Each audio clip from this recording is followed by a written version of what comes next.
우리 지난주 말씀 여러분 기억하십니까? 지난주 말씀의 주제는 이 세상을 향한 하나님의 계획이었습니다. 예수님이 가시고 성령님이 오셨습니다. 왜냐, 육체의 한계를 갖고 온 예수님보다는 영으로 오신 성령께서 역사하실 때 더 많은 사람을 구원할 수 있기 때문입니다. 근데 성령님은 사람부터 역사하셔요. 그리고 그 사람이 그 일을 할 수 있도록 힘을 주시는데 그게 바로 성령 세례, 성령 충만입니다. 이 모든 것은 하나님의 이 세상을 향한 하나님의 계획이죠. 오늘은 특별히 그 중에서도 성령 충만한 삶에 초점을 맞추어서 말씀을 나누려고 합니다. 특별히 1절 말씀 보면 이렇게 되어 있잖아요. 형제들아, 신령한 것에 대하여 나는 너희가 알지 못하기를 원하지 아니하노니. 알지 못하기를 원하지 않는다는 말은 무슨 말입니까? 꼭 알았으면 좋겠다는 말입니다. 이것만은 꼭 알았으면 좋겠다라는 것입니다. 그것이 뭐냐? 바로 성령 충만함인 거죠. 하나님은 성령 충만함에 대해서 꼭 알기 원하십니다. 그렇게 살기를 원하셔요. 하나님의 간절한 소원입니다. 그 이유가 사실 2절에 나오는데 2절의 주제는 뭐냐 하면은 악령 충만이에요. 성령 충만이 있는가 하면 악령 충만도 있어요. 2절 말씀 보면 너희도 알거니와 너희가 이방인으로 있을 때에 말 못하는 우상에게로 끄는 대로 끌려갔느니라. 우리 예수님 믿기 전에 말을 하는 거예요. 예수님 믿기 전에 삶인데 저는 이 말씀을 딱 묵상하면서 딱 머리를 치는 표현이 있었어요. 그게 뭐냐? 끌려갔다. 우리가 생각할 때에 하나님 믿기 전에는 내 마음대로 살잖아요. 내가 하고 싶은 대로 하고 싶은 말 하고 내 마음대로 살잖아요. 그러면 오히려 내 인생이 내가 주인인 것 같고 내가 막 끌고 간다고 생각했는데 우리 영적인 본질은 뭐죠? 우리가 사실은 그때는 끌려가고 있었다는 거예요. 우상에게. 우리 나도 모르게 끌려가는 삶을 살았다는 거예요. 생각하면 맞아요. 돈에 끌려가는 삶을 살았어요. 육체의 욕망에 끌려가는 삶을 살았어요.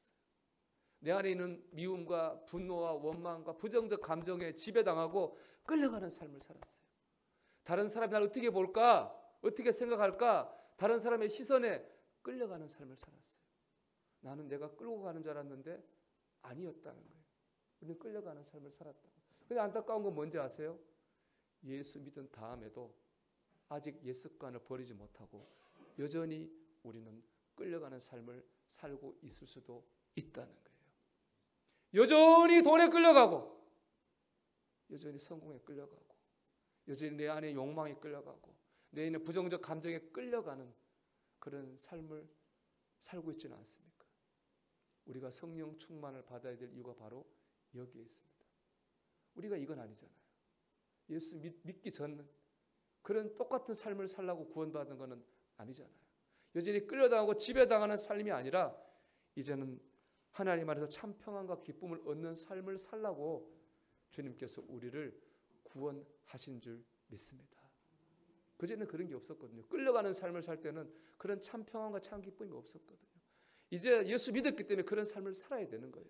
그러려고 구원하셨으니까 그 답이 뭐예요? 그것이 바로 성령 충만입니다. 성령 충만할 때 우리는 끌려가는 삶이 아니라 성령님께 인도하는 삶을 살 수 있고 참 평강과 기쁨 누리는 삶을 살 수 있습니다. 제가 제자훈련을 한 1년 정도 받은 적이 있습니다.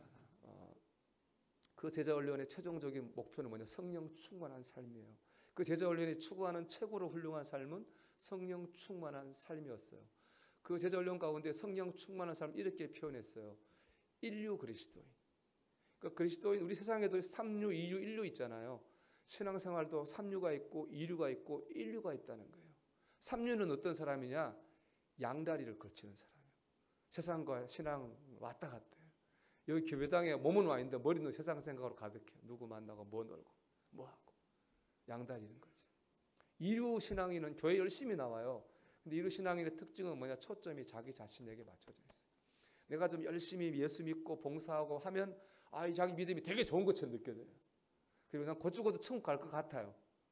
근데 신앙생활이 어디 그래요? 안 될 때도 있잖아요. 신앙생활이 잘 안 되고 하면은 스스로 나는 예수 믿는 것도 아닌 것 같고 오늘 죽어도 지옥 갈 천국 갈 자신도 없고 그렇게 돼버린 초점이 자기에게 맞춰져 있어요. 일상생활도 마찬가지죠. 뭐가 좀 잘 되면 내가 정말 은혜가 충만한 삶을 살고 내가 하는 일이 좀 안 되면 낙심천만하게 사는 거예요. 초점이 다 자기 자신에게 맞춰져 있어요.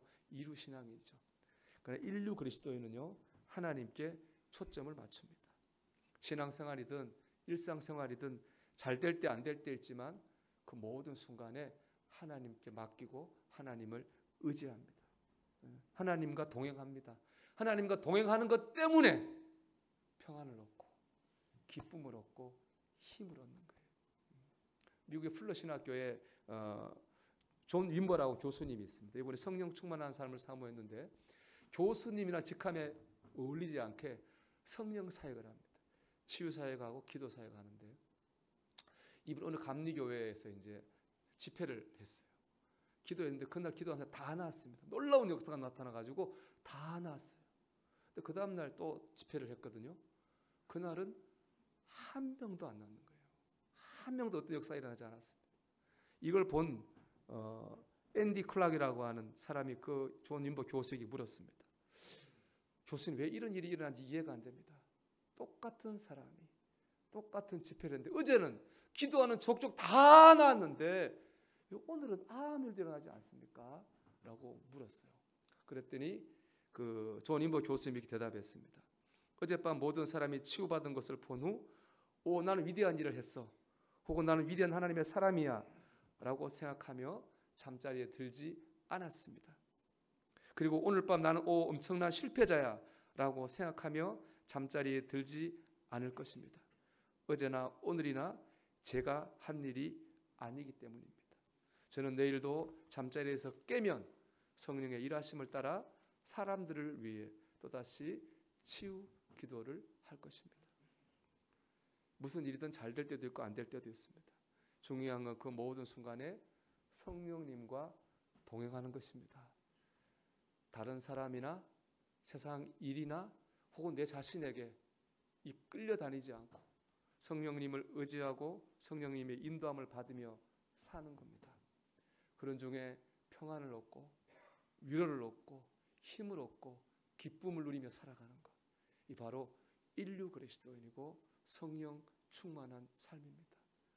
이렇게 살라고 주께서 십자가를 지시고 우리를 구원하신 줄 믿습니다. 이렇게 살라고 주께서 오늘도 우리를 위해 중보하며 기도하시는 줄 믿습니다. 사랑하는 여러분, 성령 충만한 삶을 사모하시기를 주 이름으로 축복합니다. 그러기 위해서는요, 성령님이 내 안에 계신다고 하는 것을 믿어야 됩니다. 3절 보면 이렇게 되어 있습니다. 그러므로 내가 너에게 알리노니 하나님의 영으로 말하는 자는 누구든지 예수를 저주할 자라 하지 아니하고 또 성령으로 아니하고는 누구든지 예수를 주시라 할 수 없느니라. 우리가 예수님을 주님이라고 부를 수 있는 건 누구 때문입니까? 성령님 때문이에요. 내가 잘해서 믿는 게 아니라 성령께서 우리에게 믿어지게 하셨다는 거예요. 마태복음 16장 보면 베드로가 예수님 향해 신앙 고백하잖아요.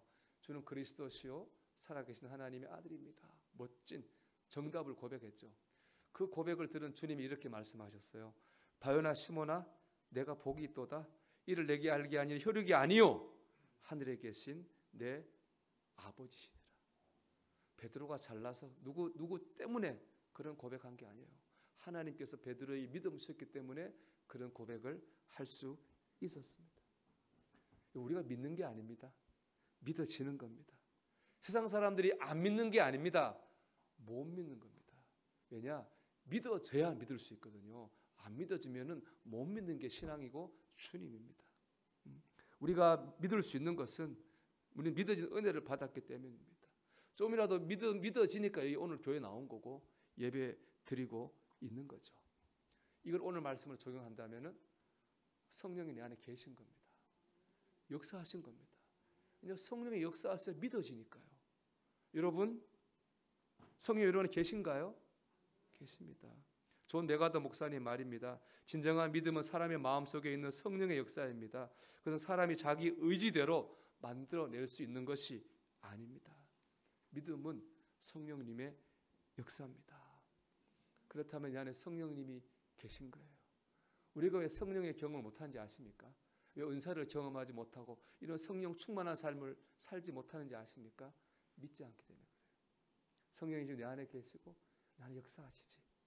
믿지 않으니까 역사를 경험하지 못하는 겁니다. 여러분, 믿어야 됩니다. 목사님 뭐 느껴져야 믿지요. 뭔가 마음이 뜨거워지는 게 있어야 믿지요. 여러분, 근데 순서가 틀렸습니다. 뜨거워서 믿는 게 아니고요. 믿으면 뜨거워져요. 믿으면 어떤 상황에 있다 할지라도, 내가 어떤 데 있다 할지라도 성령이 나와 함께 계셔, 역사하셔 라는 걸 믿을 때 그때 우리 마음이 뜨거워지고 평안을 얻고 힘을 얻게 되는 겁니다. 제가 이 성령님과 관계에서 참 제게 늘 붙잡고 있는 말씀이 있습니다. 누가복음 11장 13절의 말씀인데요. 같이 읽어볼까요? 너희가 악할지라도 좋은 것을 자식에게 줄 줄 알거든 하물며 너희 하늘 아버지께서 구하는 자에게 성령을 주시지 않겠느냐 하시니라. 아멘. 제가 이걸 깨달았어요. 그전에 막 성령님 달라고 고래고래 고함 지르고 기도 많이 했어요. 이걸 딱 깨달은 건 뭐냐? 구하면 주시는구나. 여기서부터 믿음의 영역이에요. 우리가 성령님 도와주세요. 성령 도와주세요. 역사하셔요. 그 다음부터 믿음의 영역, 그걸 믿으면 되는 거예요. 믿으니까 마음이 뜨거워지더라고요. 구하는 자에게 성령을 주십니다. 여러분, 이 믿음으로 성령 역사를 경험하시기를 주의 이름으로 축복합니다. 두 번째, 하나님의 주권을 인정해야 됩니다. 내비게이트의 선교회 창시자 도슨 트로트맨이라는 분이, 이분이 참 대단한 분이, 이분이 공부를 제대로 못 배운 분인데 은혜를 받고 성경을 1000구절을 외웠어요. 그래서 그걸 이제 우리 69절 요즘 많이 카드 나오잖아요. 그분이 만든 건데, 이분이 신앙을 또 쉽게 설명하려고 신앙생활을 수레바퀴로 설명했어요. 한번 그림 한번 볼까요? 이게 그분이 말하는 신앙생활입니다. 이 수레바퀴가 보면 가운데 축이 뭐죠? 중심이 예수 그리스도예요. 밖에 바퀴는 뭡니까? 순종하는 생활이에요. 그러니까 신앙생활은 뭡니까? 예수님을 내 주인으로 모시고 그분의 말씀에 순종하는 생활이 바로 신앙생활입니다. 아주 명쾌하죠. 이분이 이런 걸 참 탁월한 은사가 있습니다. 신앙생활 다른 게 아니에요. 예수님을 내 인생의 주인으로 모시고 그분의 말씀에 순종하는 게 바로 신앙생활입니다. 그런데 이 수레바퀴를 보면요, 제일 중요한 건 저 중심축입니다. 저기서 힘이 나옵니다. 중심축이 무너지면 수레바퀴는 무너지는 거예요. 저 중심축이 강하면 강할수록 수레바퀴는 튼튼하고 강하게 굴러가게 됩니다. 우리가 예수님을 내 인생의 주인으로 인정하는 믿음이 크면 클수록 내 신앙의 수레바퀴는 크고 강하게 굴러가게 됩니다. 그러면 세상을 이기는 거예요. 이걸 보여주는 사람이 누구냐? 바로 구약에 나오는 다니엘입니다. 다니엘은 미래가 촉망받는 아주 똑똑한 청년이었어요. 그런데 태어난 나라 이스라엘이 약했습니다. 그 당시 그 고대 중동의 정세가 아주 급박해서 바벨론이 아주 강자로 떠올랐어요. 그래서 이 바벨론이 이스라엘을 쳐들어왔습니다. 다니엘이 그 똑똑한 다니엘이 황간으로 포로가 되어 끌려가서 황간이 됐어요. 다니엘이 무슨 죄가 있습니까?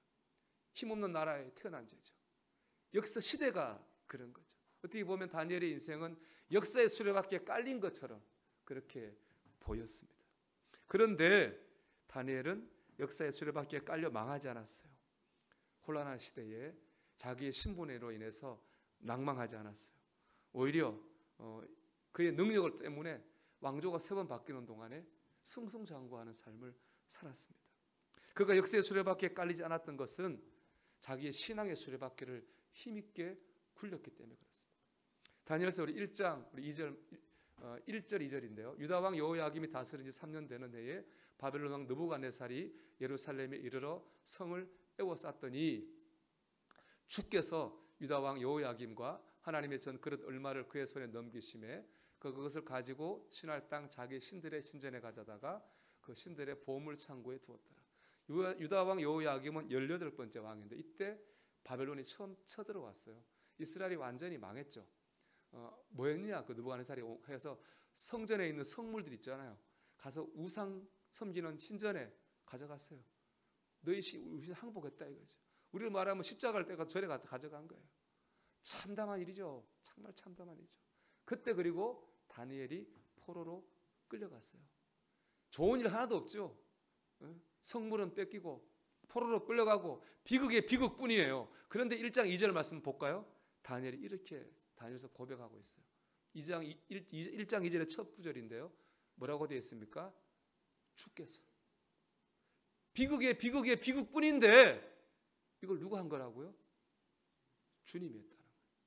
주님이었다는 거예요. 바벨론이 망한 거, 성물 뺏긴 거, 포로로 끌려간 거, 겉으로 볼 땐 다 바벨론이었고 느부갓네살 왕이 한 것 같지만 사실은 다 주님이 하셨다는 거예요. 주님이 죄 가운데 있는 우리를 깨닫게 하시려고 주님이 하셨습니다. 이것이 바로 다니엘의 신앙 고백이었습니다. 주께서 비록 이방 나라의 포로가 됐지만은 다니엘은 하나님이 주인이라는 이 사실을 인정했습니다. 이 인정 안에는 두 가지 다니엘의 신앙 고백이 있는 거예요. 첫째는 모든 일은 하나님의 뜻이 있는 겁니다. 내가 지금 어려운 일을 만났지만 여기도 하나님의 뜻이 있어. 이게 첫 번째 고백이에요. 두 번째, 여기 바벨론 이방 땅이지만 여기서 하나님이 왕이야. 하나님 역사하셔. 라는 이 두 가지 고백이 있는 거예요. 이 고난에 하나님의 뜻이 있고 여기서 하나님 역사하셔. 이것이 바로 주께서라는 신앙 고백 속에 담긴 다니엘의 믿음입니다. 다니엘은 이 주께서를 붙들고 희망 없는 포로 생활을 했습니다. 근데 주님이 그를 축복하셔서 높이 세우셨습니다. 그를 가장 높은 자리에 세우셨죠. 자기 신앙의 수레바퀴를 힘있게 굴렸던 다니엘이 역사의 수레바퀴에 눌리지 않고 그것을 돌파할 수 있었습니다. 사랑하는 여러분, 내 신앙의 수레바퀴를 힘있게 굴릴 때 환경에 눌리지 않습니다. 세상에 눌리지 않고 앞으로 나갈 수 있습니다. 그 신앙의 수레바퀴 핵심이 뭡니까? 주님이 내 삶의 주인이라는 거예요. 축이라는 것입니다. 주께서라는 거예요. 사랑하는 여러분, 주께서 그것이 모든 영역에서 저와 여러분의 신앙 고백이 되기를 주의 이름으로 축원합니다. 그럴 때 우리는 성령 충만한 삶을 살게 될 줄로 믿습니다. 세 번째로 영혼이 유익이 되는 방향으로 사셔야 됩니다. 7절 말씀 보면 이렇게 되어 있죠. 각 사람에게 성령을 나타내심은 유익하게 하려 하십니다. 성령이 우리가 역사하시는 이유는 뭡니까? 목적이 뭡니까? 이 말씀 보면 유익이에요. 유익하게 하시려고 성령 우리에게 역사하시고 은사 주시고 충만하게 하십니다. 내 영혼이 유익되고 우리 가정이 유익되고 우리 교회가 유익되라고 역사하셔요. 그 대표적인 예가 방언의 은사예요. 여러분, 방언의 은사는 저는 그렇게 생각해요. 제 경험도 그렇고, 하나님께서 방언의 은사를 왜 주실까요, 여러분? 기도하라고 오시는 거예요. 예수 믿고 마음이 뜨거워 기도하고 싶은데요, 기도가 잘 안 돼요. 사실은 오래 못 해요. 오래 하는 분들은 방언을 받을 필요 없지만 오래 못 하고 그런 분들이 있다고요. 그런 분들이 기도를 간절히 사모할 때 하나님께서 그에게 방언의 은사를 주세요. 뭐 하라고요? 방언 오래 기도할 수 있잖아요. 1시간도 기도하고 기도할 수 있으니까 오래 기도하라고, 깊이 기도하라고 방언의 은사를 주셨거든요. 그럼 방언의 은사를 받으면 어떻게 될까요? 기도해야죠. 그런데 그 기도 안 하고 신기하다, 좋다 이러다가 기도 안 하면 그 은사 하나 걷어가셔요. 사라지는 거예요. 방언의 은사를 주신 이유는 내 영혼을 유익하라고 주신 거거든요. 모든 은사가 다 그렇습니다. 여기 나오는 모든 은사들이 다 뭡니까? 교회를 유익하게 하고 가정을 유익하게 하라고 주신 겁니다. 이 유익이라는 말을 메시지 성경은 하나님이 어떤 분인지 드러내는 일입니다. 그러니까 우리가 은사 받은 건 하나님 어떤 일인지 드러내는 유익되게 하려고 하는 거예요. 그럼 반대로 이렇게 얘기할까요? 성령 충만한 삶을 살려면 어떻게 됩니까? 내 영혼에 유익되고 우리 가정에 영적으로 유익되고 우리 교회 신앙에 유익되는 방향으로 내가 살면 우리는 거기서 성령 충만함을 체험할 수 있습니다. 이 말 한마디를 해도요, 이게 내 영혼에 유익되는 말인지 아닌지를 생각해야죠. 이게 우리 가정의 다른 식구들의 영혼에 유익되는지 안 되는지를 생각해야죠. 우리 교회 식구들의 유익되는지 생각해야 돼요. 자꾸 영혼에 유익되는 말을 하고 행동을 하고 그 방향으로 나갈 때 거기서 우리는 성령 충만을 체험하게 됩니다. 이거 생각해 보면 너무 당연한 일이에요.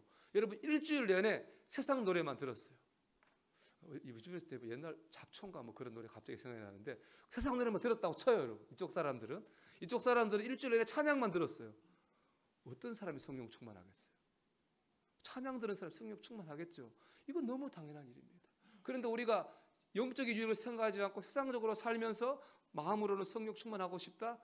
안 맞는 거예요. 이게 성령 충만한 삶을 살기 원한다면 영혼에 유익되는 방향으로 나아가십시오.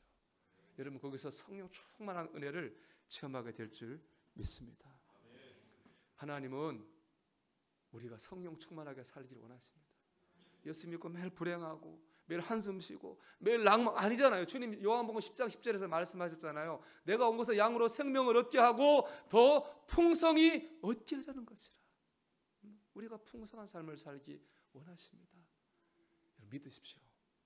성령님 내 안에 계신 걸 믿으십시오. 그리고 모든 일에서 주께서 주님이 하십니다. 의지하십시오.